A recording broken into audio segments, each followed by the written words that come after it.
is, a parable is an earthly story with a heavenly meaning. It takes real-life situations from our everyday life, and it uses that to tell one spiritual point. Jesus loved to tell parables. Huh? I thought it was often multiple meanings. No, it has one main meaning.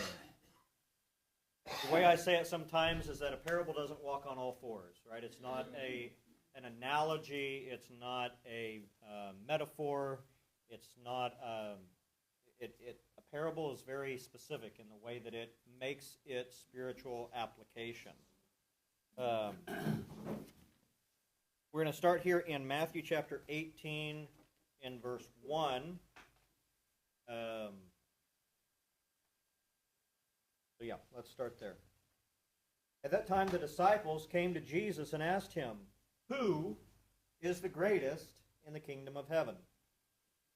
Jesus then called a little child to him and had them stand amongst them. And he said to them, "I tell you the truth, unless you change and become like a little child, you will never enter the kingdom of heaven. Therefore, whoever humbles himself like this child is the greatest in the kingdom of heaven. And whoever welcomes a child like this in my name, I will welcome him." Yeah. "Whoever welcomes a little child like this in my name welcomes me. But if anyone causes one of these little ones who believes in me to sin, it would be better for him if he had a large millstone hung around his neck and he'd be drowned in the depths of the sea." Okay. So that is the background for Jesus telling the parable we're going to be looking at tonight. Right? That is the background for why Jesus is telling this parable. If we jump down to verse 10, Jesus says this, "See to it that you do not look down on one of these little ones. For I tell you the truth, the angels in heaven always see the face of my Father. What do you think? If a man owns 100 sheep and one of them wanders away, will he not leave the 99 on the hillside and go after the one that has wandered off? If he finds it, I tell you the truth, he is happier about that one than about the 99 that did not wander off. In the same way, your Father in heaven is not willing that any one of these little ones should be lost." Okay. So who's the little ones in this parable? Children. Children. That's the context out of which Jesus is talking. Children of God, right? Well, he specifically has brought a little child in amongst the disciples. To show the purity of that child. That child is without sin. Right, he's without sin. That's the example he's using here. That to be accepted in the kingdom of heaven, we have to be without sin, as pure as we can be. And then Yes. later on, he goes on to reference comes to me in my name. That's why I always thought, so is it a child or is it just a child that believes? Right. So Jesus is making several points here with the child analogy that he's using here, because the context to which Jesus brings the child into the discussion is what? What are the disciples arguing about? Who is the most righteous in the kingdom of heaven? Who's the greatest? Who's the greatest? Right? Who has the most prominence? Who has the most sway? Who has the most power? Right? So who's the most powerful of the disciples? First shall be last, and the last will be first. Reading ahead again. Right? Because still looking at parables. so we have Peter, right? Probably the oldest amongst them, always speaking out, always the one to kind of take the lead in speaking. He seems to be old enough to pay the temple tax and to be engaged, if not married.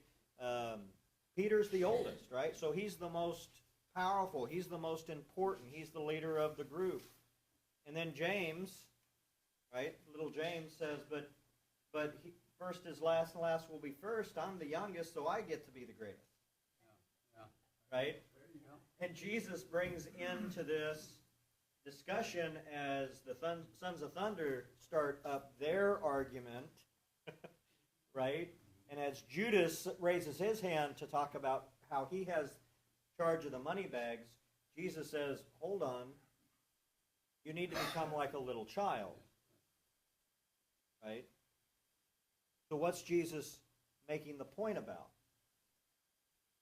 Where does the child fit into the power dynamic of a family? It's the lowest. The one being taken care of. Yeah, they're dependent, right? They're dependents, right? They are robust and enthusiastic, right? They are innocent. They have no authority, but they are full of ideas. They are fully dependent upon the direction and the boundaries set by the adults in their life, right? And Jesus says, become like a little child. Now, I think there is an aspect of purity here, but I don't think that's Jesus' main point. Well, I was thinking not purity from, and you said it better, you said innocence. So it's without sin. Right. Is what I was looking at. Innocent, pure, right, all of those things. But the discussion that the disciples are having is not who is the most holy among us. No, that's true, yeah. Right? That's not the discussion the disciples I are having, see what you're saying. though there is value in that, and, Yes. and that is definitely a point that can be made. I think that's a righteous point to What about had. the point of, I think it's John 3, where Jesus has a discussion with Nicodemus about unless you are born again, is that any relevance to this parable at all? to an extent, I mean, in the sense that, because what Jesus is really getting at here is the fact that the kingdom is not about power, it's not about authority, it's not about position. No. When the Sons of Thunder bring up the same basic thing and brings mommy along to argue with Jesus, What position will we have? right? I want one of my sons to sit on your right and one to sit on your left. Not for me to give. Not for me to give, but congratulations, you get to suffer nevertheless. Congratulations, you've been selected. Nobody's won. Right. So it goes, I think, more back to Jesus' Sermon on the Mount and saying, if you're going to be part of the kingdom of heaven, blessed are those who are meek. Yes. Right? Yes. It's that humility, it's that humbleness, it's that dependency. Right. So Jesus then brings out the point of how important it is that they be looked after. Right? God cares about these little children. Do not make them stumble. Do not harm them. Do not lead them astray. God is looking after them. God cares about them. One of the things that I see throughout the pages of Scripture is that God often gets extremely angry when people start messing with the orphans, widows, and the fatherless, the defenseless, right? And we see that so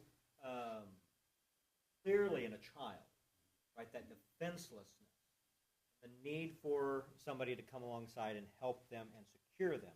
So Jesus saying, hey, you cause one of these little ones of mine to stumble, you're going to have God to deal with. Right? Of course. 18 says, "See that you do not look down that there in heaven." So Well, that would be one way to look at it, and I'm not necessarily going to say that's not true. The concept of an angel is a messenger, So we're not necessarily saying that every child has a guardian angel until the age of accountability or whatever. Like how that specifically works, I don't know, and I don't think that's really what Jesus is getting at. I think Jesus is getting more at the point that God is looking after them, and God is listening to the messages coming to him about those little ones.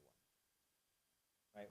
Regardless of how we want to envision the hierarchy and the everyday mechanics of the spiritual realm, if that makes sense, I don't know that we can pin that down. Right? But he does say that their angel.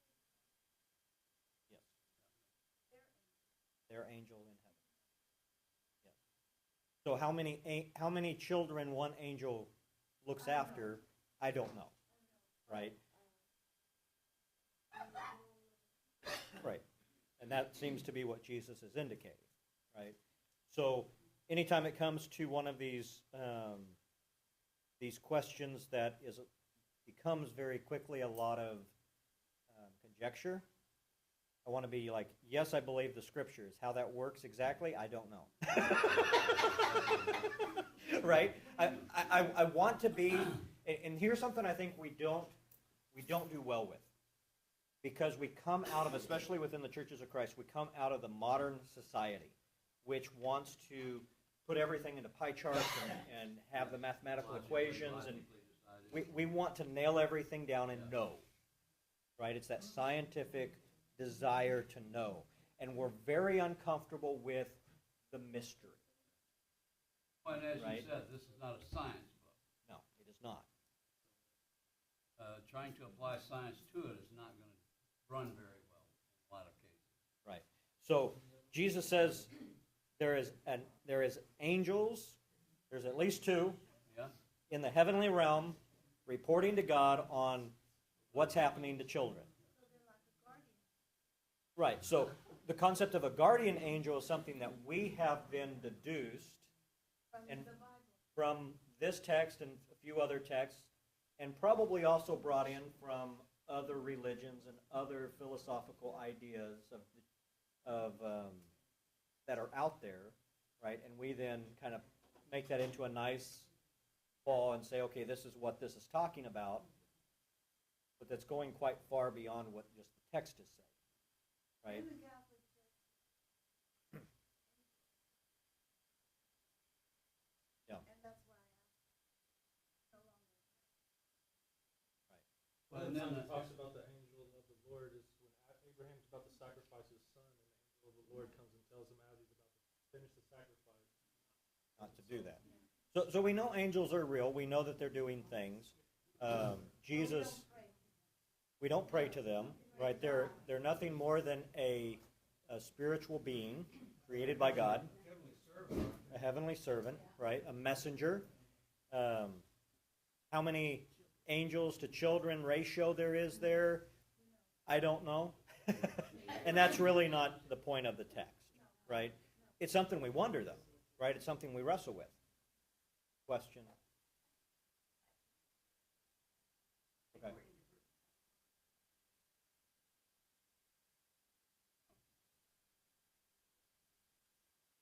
I think it would apply either way, but the context here has...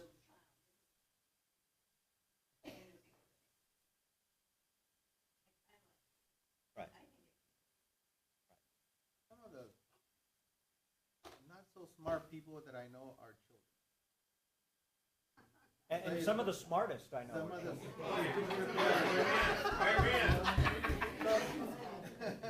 I like to be problematic. Yeah. But the thing is that I believe that the focus is the need for the believer to put all his faith in the Lord. Yes. And I think that's one of the focus that we're trying to split hairs and we're trying to go down all these rabbit holes. For no, and at the end of the day, they take you nowhere. They're fun, but yeah, they don't take you anywhere. But Right. they can also create doubt in people's minds. And if you create doubt, then you become like the person that they're talking about in which we can cause someone to fall. Therefore, I am the one who's being cast into the pit. So we have to be aware of it. Of course.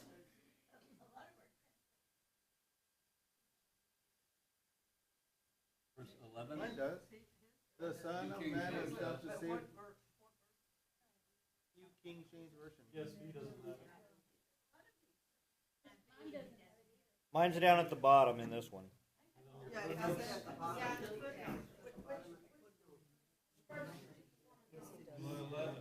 Some Greek manuscripts exclude this verse. ESV related. All right. The Son of Man has Some come. manuscripts add verse. Yes. Right. Okay. All right, all right. You got away from you, brother. I'm telling you, everyone got excited. The Bible has a discrepancy. Everyone's confused. Boy, we're children. What do you expect? Going back to the children. Yes. Going back, that's kind of like our main topic, sort of. I like Whitney Houston, the way she put it, even though the greatest love of all, even though it's talking about self-esteem, and that the children are looking for a leader to lead them, but it says, I believe the children are the future. Do well and help them lead the way, show them all the beauty they possess inside. Make it easier, let the children laughter remind us how we do. And then it talks about looking for someone to look up to. You know, but it starts with the children. They're the greatest love of all. They found inside of them because they found their leader. I mean, that's a beautiful song. It's a beautiful message, and we can.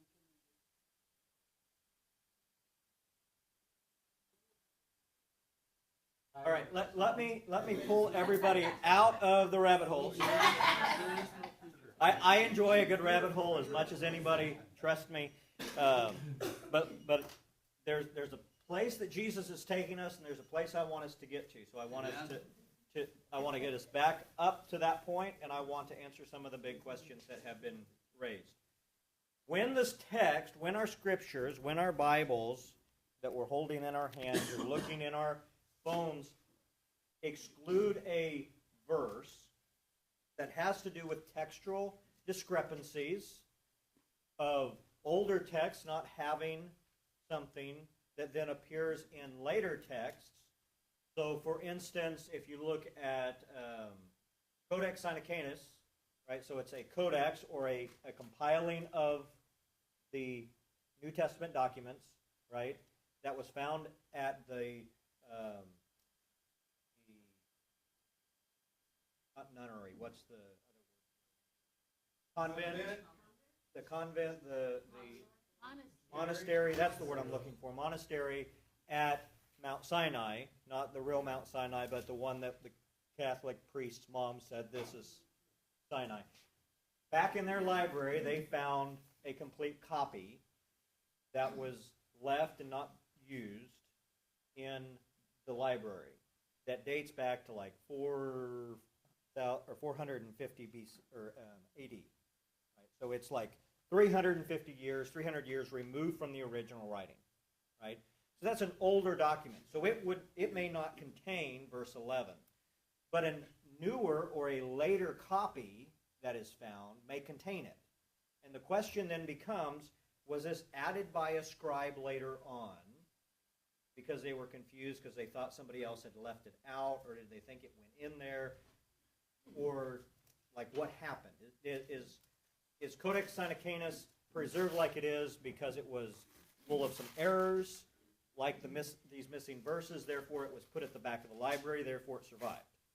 Right? So that gets into the whole textual, the science of the textual criticism, right?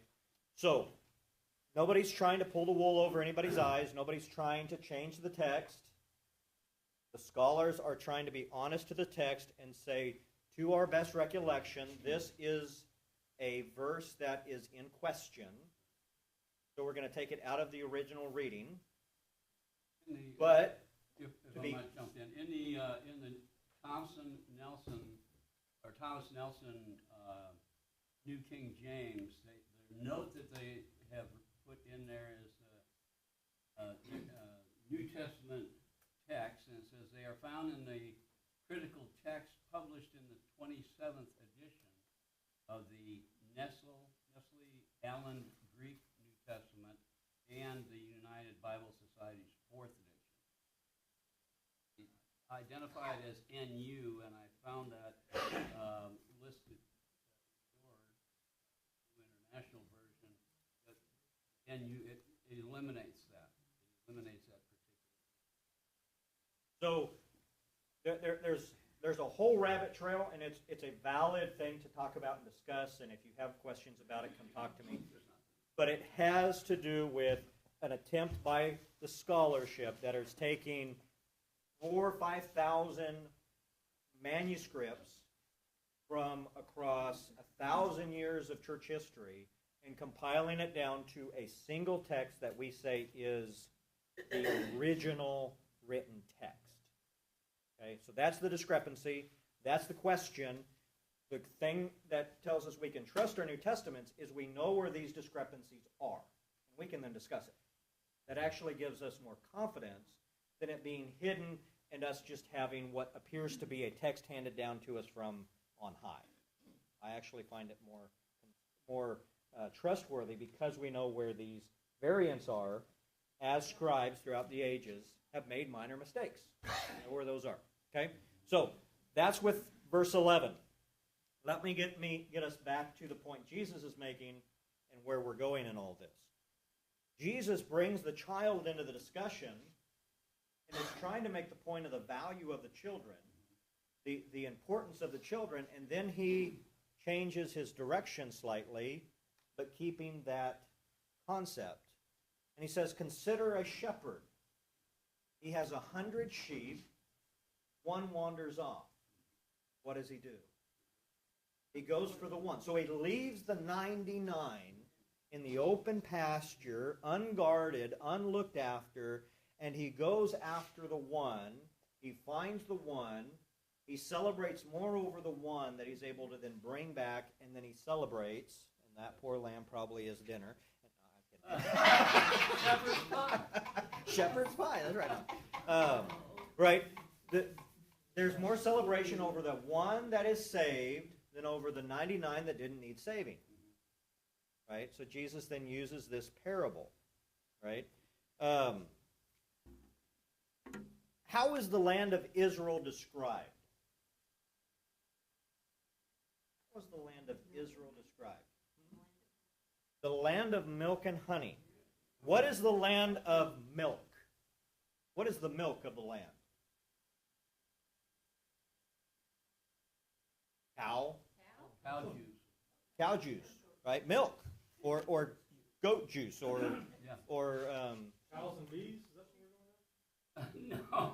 kind of, right? So we're going to talk about the cows and the bees. No, I'm kidding.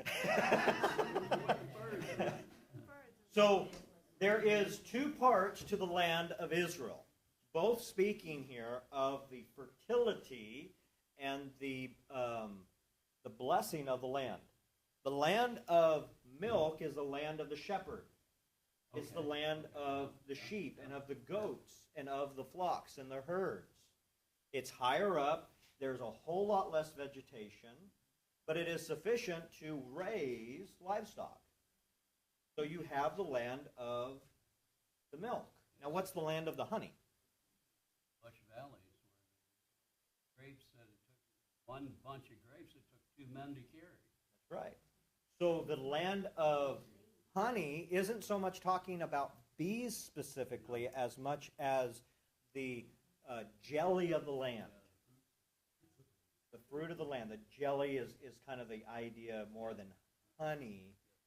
So both are true, right? Honey, but it can also mean this concept of like a jelly or a jam. They wouldn't, right? So it's talking about, right, regardless of how you want to put it and how you want to exactly zoom in on it, it's talking about the fertile farmland of the land of Israel.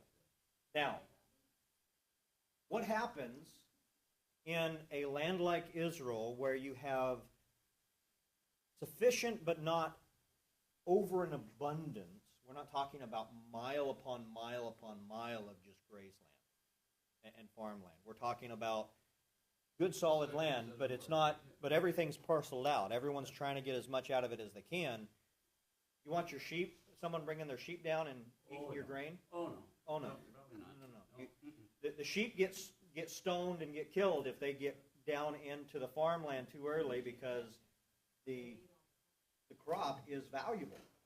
Right? Now, there is a time of the season when the harvest is in and the sheep and the goats and all those can kind of come down and just kind of finish everything off. Graze off on it. Right? And they get fattened up on it, and the farmers get everything kind of knocked down. They get the fertilizer. It's a good cycle.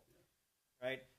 So, when we talk about the land of milk and honey, we're talking about the fertile farmland and the fertile pasture land of Israel. That's the concept of that. The value of sheep is because they produce clothing, milk, meat for food, meat for the sacrifices. So there's a huge value in the sheep, in the goats, in the flock, in the herd. The loss of one is significant. And most would not have a flock of 100. That would have been a huge flock, right? So for a shepherd to lose one You only had 10 or is 20. significant, right? So Jesus is speaking to the value of that, and he ties the value of the sheep in with the value of the person, of the child. He says, in the same way that God cares about the child, he cares about the orphan, he cares about the fatherless, he cares about these little ones, so too God cares about you just like he cares about, the shepherd cares for the sheep. Right? So that's the parallel. Right? That's how all of these things are coming together. So why does the shepherd go searching after the sheep? Because it is lost. It's as important as the 99, even more Because it's it's back lost. into the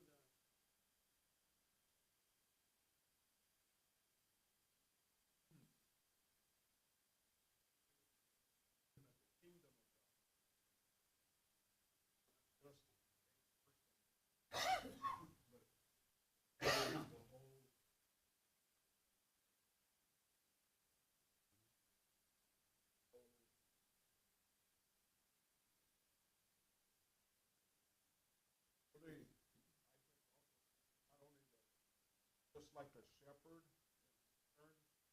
church Amen? Yes. not just about No. No, it's not. One that's not here.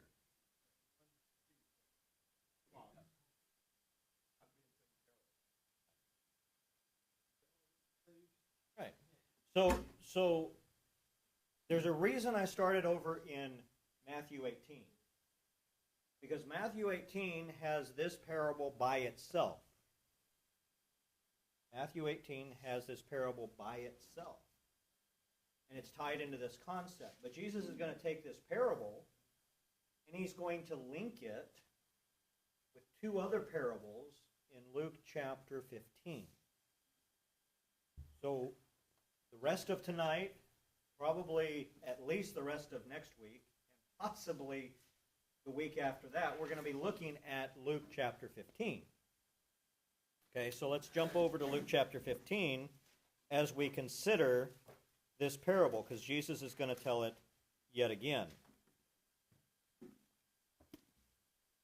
So in Luke chapter 15, starting in verse 1, now the tax collectors and the sinners were gathering around to hear Jesus.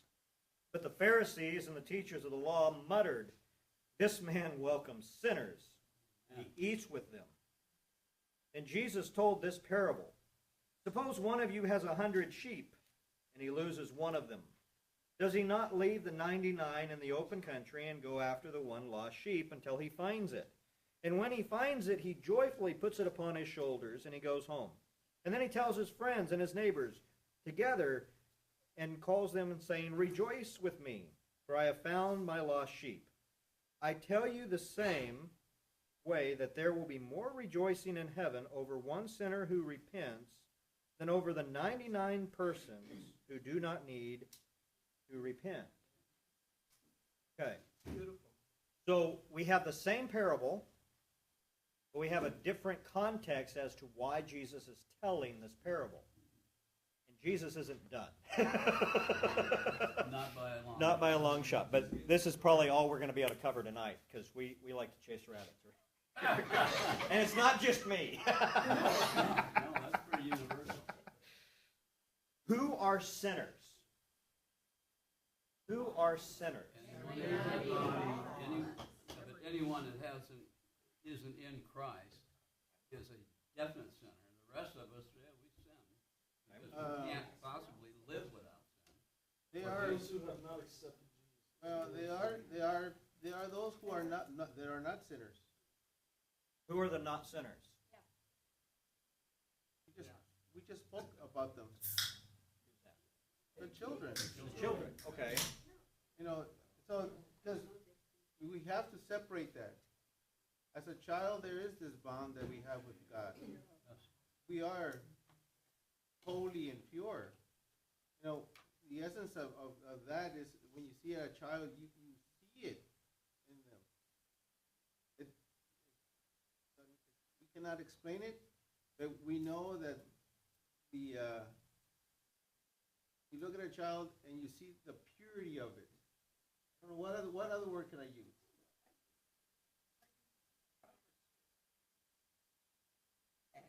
I was thinking of children of the corn. First people in the flame. I don't know, but when I first saw the babies being born, my grandchildren, the innocence was there. There was no sin. There was nothing ugly about it. You make a very bad Calvinist. Or a Lutheran, yeah, because they want them baptized right now. But we have to differentiate. At what point do we become sinners? At what point do we go against God's will? But we've jumped ahead to a theological point that is true within Christianity, true within the Scriptures, but is not what Jesus is talking about here. We are all sinners saved by grace, and I'm not arguing that that's not the case. And nor am I arguing that there's not a state in which children to a certain age, and we can debate the age, but we're not going to do that tonight, where they become accountable to their actions. Right? But Jesus here, when he talks about sinners, is not talking about, we're all sinners saved by grace. That's not what he's talking about. So the question then becomes, who's the sinners?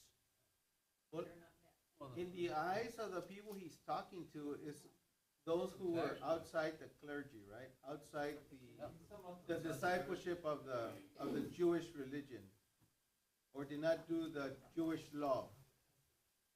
Because they would say, I am not like this person.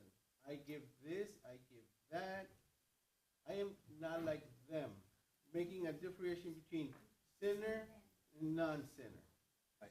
So we have, this is a fairly common human tendency. We understand that we have to pay taxes, right? Right. In order for us to have roads, we need taxes. In order for us to have a common military defense, we need taxes. In order for us to have infrastructure and to have a community, there has to be some sort of a tax.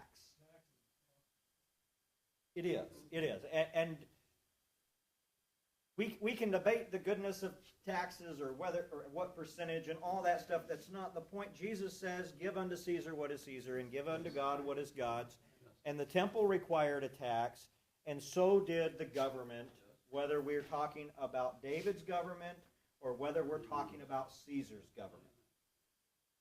Right? In order for taxes to be taken in, somebody has to handle all that money. But on every Roman coin, what is there? Caesar, right? Whose symbol is on here? It's Caesar, right? That's an idol. He considers himself to be God. So the person who on a regular basis is handling idolatrous coins and handling idols is unclean, impure, unable to come into the community until they have gone through a season of ritual cleansing so that they can then re-enter. Right? So in order to have taxes collected, and we have to have taxes collected, and it's just one of those necessary things, you have to have a group of sinners, a group of people who are handling the money, who are unclean, and who are outcasts. So you have created a group of sinners in order for your community to function. In the same way, consider garbage. Every civilization is going to create trash, right? Trash is unclean, right? In order for a large city like Jerusalem to exist and function, somebody has to drag out the dead carcasses. Somebody has to carry out the waste. Somebody has to carry out the trash. Those people are ceremonially unclean, unable to come into the presence of God without going through a process of cleansing. Not sure. That's the tax thing, probably. But they created, the Jewish society created a group known as the sinner who were doing the necessary jobs to keep everything going. But they ostracized them, they titled them sinners, and made them untouchable. You have a problem with that? Yeah, you do. Jesus points at the leadership, the shepherds, the under-shepherds. And he says, you are biting and devouring the flock. I made a joke earlier about the shepherd that comes back with that 100th sheep for dinner, right? Yeah. That's exactly what the under-shepherds were doing. Yes. They were intentionally losing the one so that they could go over and have dinner off of the one. Jesus looks at the one and says, do you see the value in the one?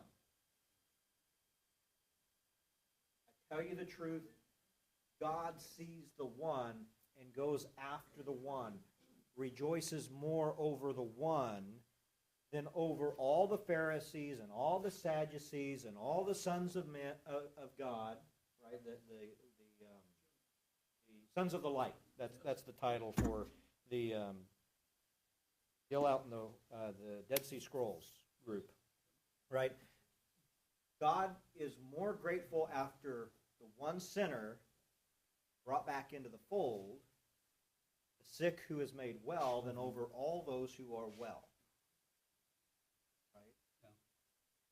So whether we're looking at a group of disciples who are arguing over who is the greatest, Jesus says, no, bring the little child in. You see the purity, you see the holiness, you see the lack of backbiting, you see the meekness of the child. You have to become like the child. Do not wander off from the flock. God cares about all. Not about position within the kingdom. And I've said this as we've studied leadership this last year, right? It's not about importance, right? Arnold's not more important than anybody else here. Arnold has a different responsibility. You took quite a while on that one. Low-hanging fruit here, brother. Okay, Come on. okay, maybe Arnold's more important, but Jake is not more important than anybody else here. Right? But Jake has a responsibility as one of our elders. Huh? Michael's not more important than anybody else Why here. are you throwing me in there? Right? It's about responsibility. It's not about importance. Yes. right? Yes. We bear a responsibility for the rest of the flock Yes. in a way that the rest of the flock does not. It doesn't make us more valuable or more important or smarter or anything else. It just means we have a different role, and by that different role, we have a responsibility before God that is greater, right? Same thing with Bobby over here. He's kind of hiding. Bobby's like, I thought I got out of it. Right? Same thing with Bobby. He's got the same responsibility. Yes.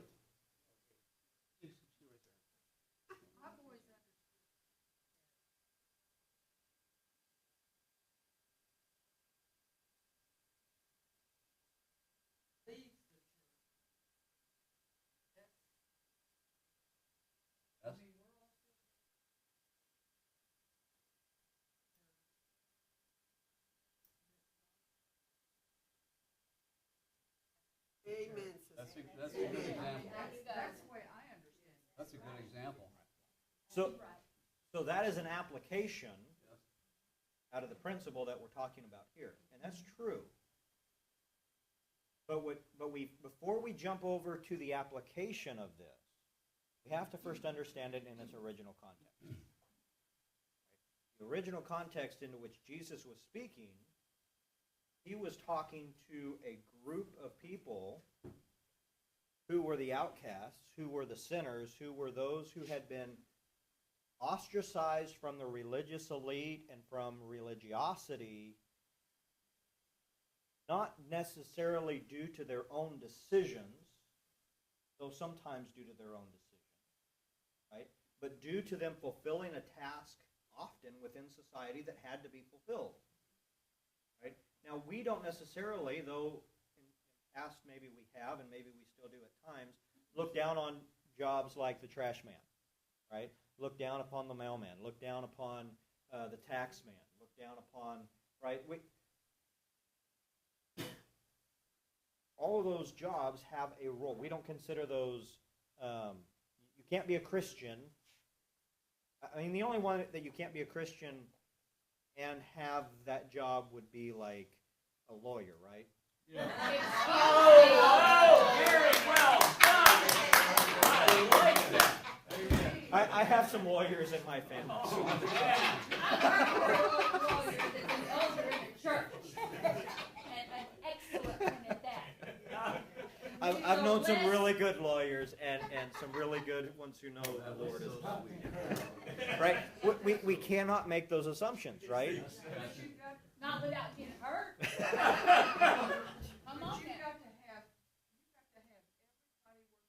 You got to have the trash man. Yes. You got to have a yard man. Yes. You got to have an electric man. You got to have all of those working together before you What I'm saying coming out of this, and I've been tracking this for about the last 20 minutes, is that this one particularly, because the Pharisees called this out because under Jewish law, like you say, they had to go through a period of cleansing because that was written into their law. And Jesus is saying, by my law, I am going to care for these. Right. Because I don't have an exception that will put this person out. And when we look at the early church, I am complete. Wait a minute. we lost Mike. No, who are we talking to, and why are we talking of these? Right? It's not even because he even told the apostles, "You guys don't get it either," and we don't get it either as well, because it is the value of the soul that God is focusing on. It's not who you work or what you do, right? Although we have a tendency to value people according to their social status or their education level, whatever. But that's not the way God measures a person. Right? No, and that is right. God, and see, that's the thing. God doesn't measure. Right. No. But Jesus, but You know here's what I the mean? point. Right. But like I said, there's the three. value of the soul. Yes. But there's three parables here, all telling the same story, all teaching the same lesson, and we have to understand where Jesus is coming from as we walk through these three before we get there. Right, because Because that's true. We automatically look. I've been treated different depending on how I present myself, and I've said this many a times. When I present myself as a mechanic, people treat me a certain way. Yep. When I presented myself as a teacher, people treated me a different way, and not necessarily here or there. It's just that's the way we are. And that's the way they were, because they were looking for power. Who is greater? Who's got the power? Who's got the say-so? And no, God has the say-so. Right. But what he's saying is that he's trying to go from where we came from to where Christ is now. And so what I'm saying is that they classified these people lower, but Christ doesn't. It doesn't matter what they did or whatever. So he's going back from historically Jewish law into Christian law. Right. Yes.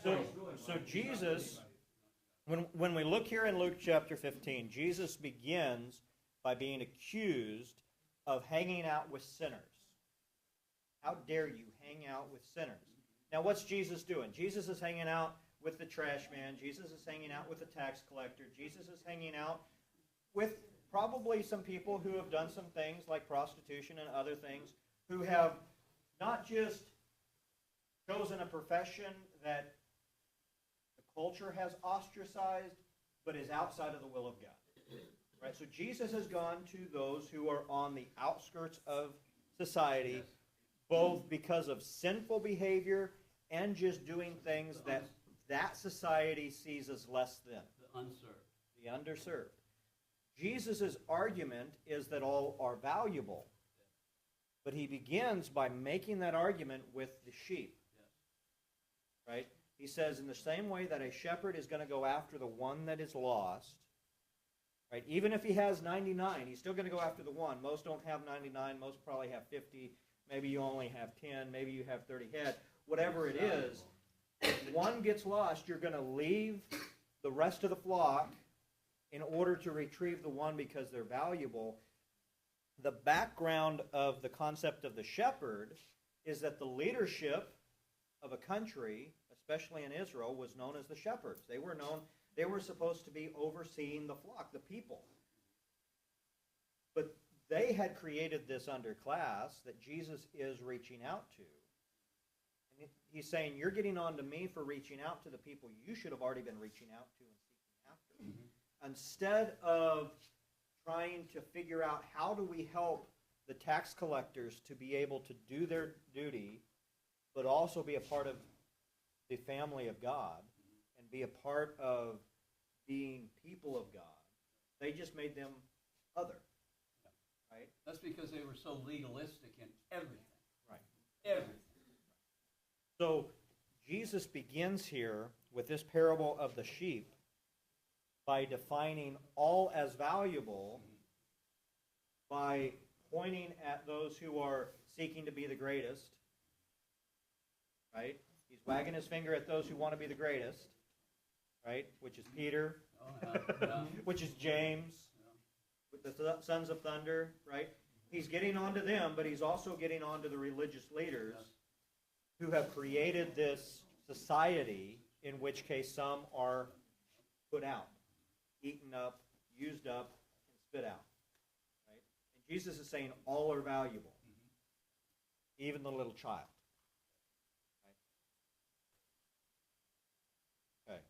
Now, I think I've managed to make all the major points. I'm being told it's time. There's one more point I want to make, but Dylan's got a question or a comment. No, go ahead. I think I've said this before, but it really changed my perspective, and it's something I think we need to understand. When a sheep wanders off from the flock, and it realizes it's wandered off and it's lost. It realizes that its own faculties, its own perception, its own thoughts has gotten it into trouble, and it will park itself where it is lost, and it will not move. It will starve to death there. It will die of dehydration there. It will die of the elements there. It will be eaten there because it is lost. And it does not trust its faculties. It does not trust its perception. The sheep knows the shepherd's voice. The shepherd goes out seeking the sheep that will be destroyed, will die, because it's not being cared for and is lost, has wandered off. The shepherd sees the sheep and begins calling to it, and it hears the shepherd, but it does not trust its own faculties, and it will not respond. The shepherd gets close enough, and the sheep can see the shepherd and hear him calling, but because it does not trust its faculties that got it lost, it does not trust that that is the shepherd. It does not trust that it's hearing the shepherd. Until the shepherd gets up and touches that sheep will stay where it's at, because its own decisions, its own faculties has gotten it into that mess. And once that shepherd touches that sheep will follow it back all the way to the herd, all the way to the flock. Here's my point.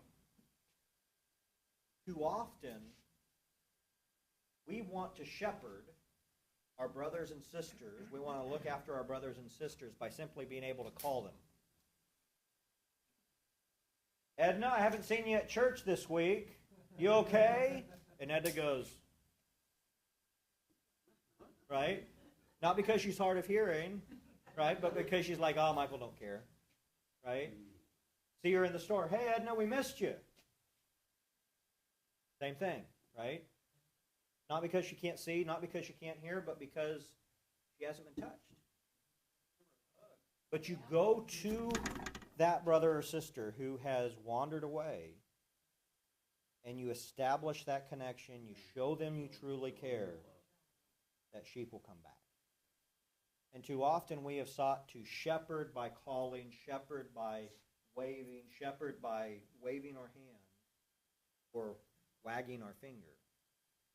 And we don't bring them back, right, by doing it. I am not that stubborn. No, we are. That stubbornness is there. But once again, stubbornness is overcome by love. Right? All right. You had a comment? You have a comment? Well, each one of the shepherd stories in the Bible, Matthew, they're all the same point, differentiating. I'd have to look at each one. Well, but the value of person is often the point of the shepherding.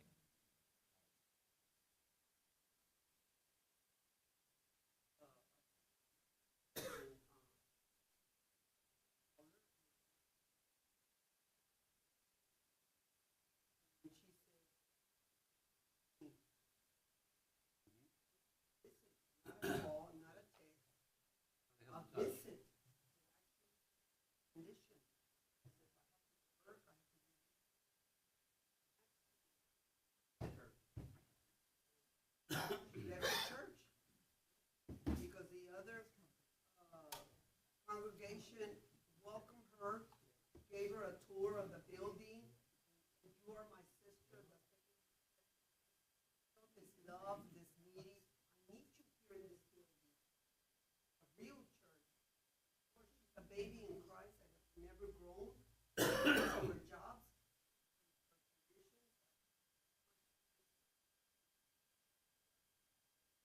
And I'd like to know how many of us have all responsible. Definitely. And it really is a showing of that love, that care, and that concern. Anna said that Catherine got away from her at the airport, stopped and froze and stayed right there until she actually came and got her. Hey, There you go. There you go. and I looked at her and I said, what happened? She said, we Got did a lost. three-way in the airport. You could go this way, or this way, and I wasn't wearing orange. See, they had that shirt on. No, I have orange shirts that I wear in the airport. Follow She me. sees Yep. orange. All right. Obviously, there's a lot more discussion. We will be picking up this same text and continuing on because Jesus is not done making his point here. And there's a lot to unpack here. And it's a very important point for us to understand and get. Okay. Let's pray. And you're welcome to come and argue with me later. Before you do, man, we need Oh, yes. Yes, we have the luncheon in here for our Winter Texans, so let's make sure we get that set up after we get all this finished up. Father, we come before you today, and we thank you so much for your love and your mercy. We thank you for your compassion, the fact that you would look at those who are following you and who are missing the boat, and that you would do everything within your power to help them to understand the right direction to go. Lord, help us to have that same kind of compassion, that same kind of empathy, that same kind of devotion to each other, that we would go and that we would seek out and that we would love on each other and encourage one another through the difficulties, through the hardships, so that we might be one with you, Father. Lord, as we leave this place, help us to be your hands and feet. Help us to live out our faith. Help us to consider this parable this week as we go throughout the rest of our lives, and help us to come back here and to then pick it up again with the next part of this parable that you tell. We love you, Father, and it's in your Son's name I ask and pray. Amen. Thank you.